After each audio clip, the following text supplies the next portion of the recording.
Hey Cavs crew, good day to you. Thanks for stopping by. Please remember to subscribe.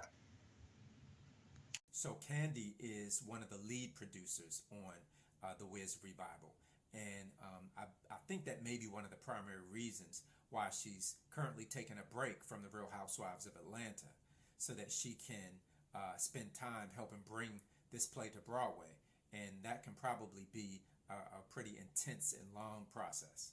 With a play that's so important to so many people and that has been originated by legends like Diana Ross and Stephanie Mills and Michael Jackson, all associated with the film or the play. The level of expectation for this revival of The Wiz is going to be super high. And Kandi knows that. Listen to what she said in a recent interview with The Wrap. We knew from the jump that we were going to be under a microscope from our community, from the culture, about who did these roles, because these roles are iconic. We made sure everybody in the show could sing down. Now, Kandi is one of at least 6 other producers on the play, one of which is Todd Tucker, her husband. Since 1975, this is the only, I believe, the second version to come to Broadway. So that's a surprise to me, but you might be even more surprised by who they cast for the play. So let's talk about that. Let's talk about all that.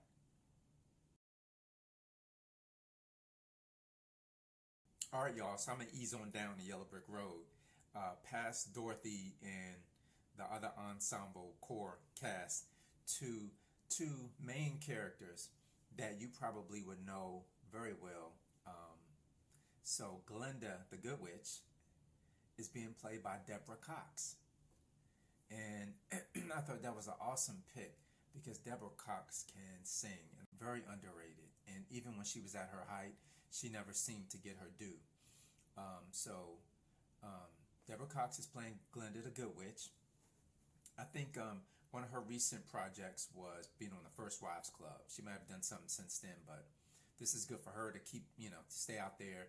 And she was great. She's great in the First Wives Club. She's a great actress. So this is perfect for her, singing and acting. Awesome.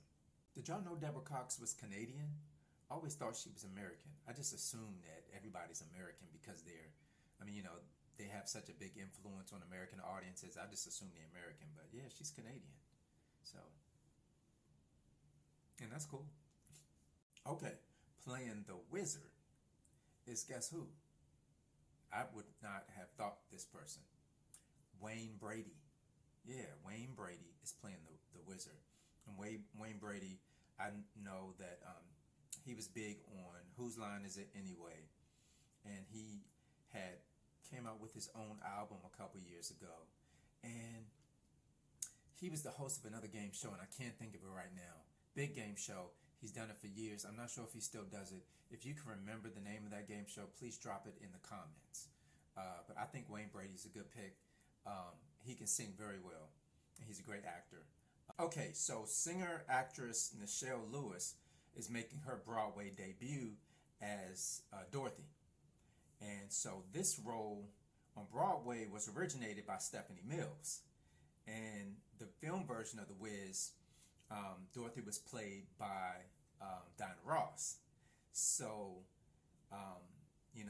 Stephanie Mills and Diana Ross will be, for a certain demographic, Stephanie Mills and Diana Ross are going to be the standard to which Nichelle Lewis's performance is going to be compared to.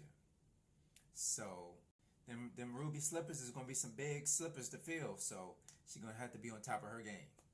All right, y'all, so the Scarecrow is being played by Avery Wilson, who is a singer, songwriter, dancer, and he first made a name for himself when he was on season 3 of The Voice. Michael Jackson originated this role in the film version of The Wiz. And so, you coming behind Michael Jackson, you best to bring it. According to Kandi, Avery is up for the task. Listen to what she said about him in a recent interview.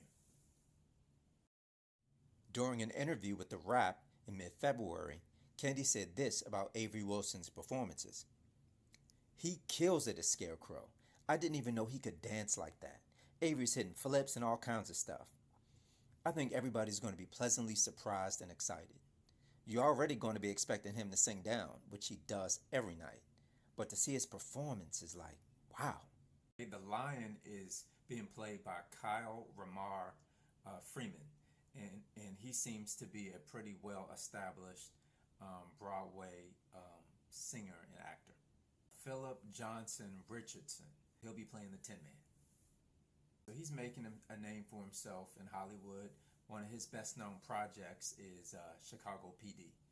Kandi is not shy about her hopes to taste sweet success from the efforts they put into the revival of this classic Broadway musical. Listen to what she had to say. I just feel like in every area of the show, they brought it. The talent, they bring it every performance, matinee, night show. They bring it every time. I really pray that people recognize the work that they put in. I'm hoping and praying, not just for me, but that we get a lot of Tonys out of this show. Okay, so here's how you can catch The Wiz. Here's the schedule. In mid-February, they're doing a month-long run at the Hollywood Pantages Theater in Los Angeles. Okay, then on March the 29th, it's moving to New York and going to premiere on Broadway. Then on April the 17th, on Broadway, it's going to be the opening night. So it's going to start off running a month at the Hollywood Pantages Theater in Los Angeles. Then it's moving to Broadway on March the 29th. Well, it's going to make its premiere on Broadway on March the 29th. And then opening night is going to be on April 17th. Opening night on Broadway is April 17th. And I think the way they do that is that, they move to Broadway to perform on Broadway starting on March the 29th. And I think they kind of get their sea legs and work out kinks before the big opening night when all the celebrities come out. Okay, so mid-February, Hollywood Pantages Theater in LA. March the 29th moves to Broadway, premiere on Broadway. And then April 17th, the big opening night.